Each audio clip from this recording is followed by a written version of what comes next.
আসসালামু আলাইকুম। আমি ডক্টর বজলুর রহিম রিপন। আপনাদের সবাইকে জানাচ্ছি শুভেচ্ছা। প্রিয় দর্শক, আজকে আমরা কথা বলব স্ক্যাপুলার ডিসকাইনেসিস নিয়ে। এই যে স্ক্যাপুলার ডিসকাইনেসিস, তার আগে আমরা জানবো যে স্ক্যাপুলা আসলে কোনটা? আমাদের কাঁধের পেছনে যে ট্রায়াঙ্গুলার শেপ যে হাড় বা বোনসটি রয়েছে, সেটিকে আমরা স্ক্যাপুলা বা শোল্ডার ব্লেড বলি। এই স্ক্যাপুলার মুভমেন্ট যদি অ্যাবনরমাল হয়ে যায়, তাহলে কিন্তু অনেক সময় দেখা যায় যে কাঁধের ব্যথা দীর্ঘদিন কন্টিনিউ করতে পারে। কাঁধে ব্যথার সাথে কিন্তু স্ক্যাপুলার ডিসকাইনেসিস একটা সম্পর্ক রয়েছে। কারণ হচ্ছে যে আমাদের কাঁধের জয়েন্টটাকে স্টেবিলাইজ করে। আমরা যখন কাঁধের মুভমেন্ট করি তখন এটাকে স্ক্যাপুলাটা আপনার এই কাঁধের মুভমেন্টটাকে স্টেবিলাইজ করে, জয়েন্টটাকে স্টেবিলাইজ করে, কন্ট্রোল করে। সুতরাং এই স্ক্যাপুলার মুভমেন্টে যদি অ্যাবনরমালিটি হয় তখন কিন্তু আমাদের দেখা যায় যে কাঁধের ব্যথা সহজে ভালো হতে চায় না। বিশেষ করে শোল্ডার পেইন, স্পেশালি আপনার রোটেটর কার্ভ ইনজুরি বা শোল্ডার ইমপিজমেন্ট সিম্পটমের সাথে এই স্ক্যাপুলার ডিসকাইনেসিসের একটা সম্পর্ক রয়েছে। তো স্ক্যাপুলার ডিসকাইনোসিস অনেকগুলা কারণেই কিন্তু হতে পারে। বিশেষ করে আপনার ধরেন যদি রোটেটর কাফ মাসল কোনো কারণে ইনজুরি হয় বা নার্ভ রোটেটর কাফ মাসল যদি ইমপিজমেন্ট হয়, সে কারণেও হতে পারে। তাছাড়াও আপনার ধরেন যদি মাসল ইমব্যালেন্স হয়, বিশেষ করে সেরেটাস অ্যান্টেরিয়র মাসল এবং লয়ার ট্রাপিজিয়াস মাসল যদি দুর্বল থাকে, সে কারণেও কিন্তু এটা হতে পারে। এবং আবার অনেক সময় দেখা যায় যদি নার্ভ ইনজুরি হয়, বিশেষ করে লং থোরাসিক নার্ভ অথবা স্পাইনাল অ্যাক্সেসরি নার্ভ যদি কোনো কারণে ইনজুরি হয়, সে কারণেও কিন্তু এই ধরনের স্ক্যাপুলার ডিসকাইনোসিস হতে পারে। তো এছাড়াও আপনার আমাদের পোস্চারাল হ্যাবিটের সাথে কিন্তু এটার একটা সম্পর্ক আছে। বিশেষ করে যারা ফরওয়ার্ড হেড পোস্চারে কাজ করেন বা দীর্ঘ সময় সামনে ঝুঁকে রাউন্ড শোল্ডার পজিশনে আমরা কাজ করি, তাদের ক্ষেত্রেও কিন্তু এই ধরনের স্ক্যাপুলার ডিসকাইনোসিস হওয়ার সম্ভাবনা থাকে।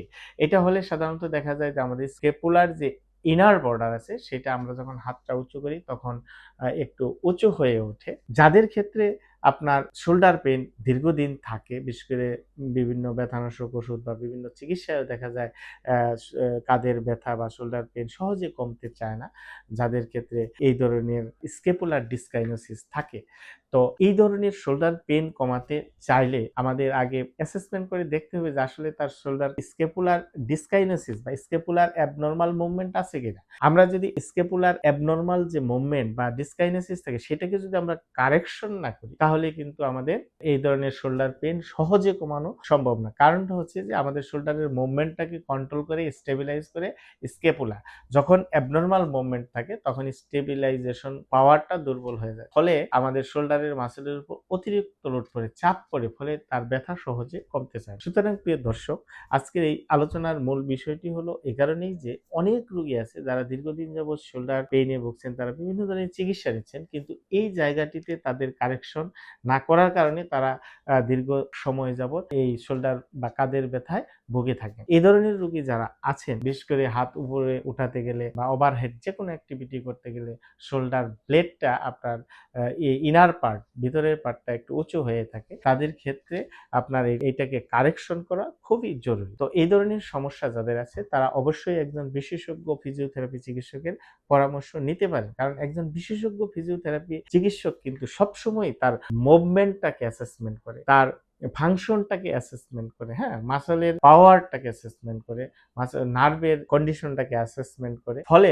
আপনার এই ধরনের মুভমেন্ট অ্যাবনরমালিটি থাকলে একজন ফিজিওথেরাপি চিকিৎসক কিন্তু সহজেই বুঝতে সক্ষম হয় যে তার কেন এই মুভমেন্ট অ্যাবনরমালিটিটা আছে, এবং সেই মুভমেন্ট অ্যাবনরমালিটিটা যদি কারেকশন করে দেওয়া যায়, তাহলে কিন্তু সহজেই আমাদের এই ধরনের শোল্ডার ইমপিজমেন্ট বা আপনার কাঁধের ব্যথা সহজেই ভালো হওয়া সম্ভব। তো প্রিয় দর্শক, আপনারা যারা দীর্ঘদিন যাবৎ এই ধরনের কাঁধে ব্যথায় ভুগছেন, তারা একজন বিশেষজ্ঞ ফিজিওথেরাপি চিকিৎসকের পরামর্শ নিতে পারেন। আর যদি আমাদের পরামর্শ নিতে চান, তাহলে স্ক্রিনে দেওয়া নাম্বারে আমাদের যোগাযোগ করতে পারেন। আমাদের ফেসবুককে ফলো করে রাখবেন এবং আমাদের যে ইউটিউব চ্যানেল আছে সেটাকে সাবস্ক্রাইব করে রাখবেন আমাদের নিয়মিত ভিডিও পাওয়ার জন্য। ধন্যবাদ সবাইকে। আসসালামু আলাইকুম।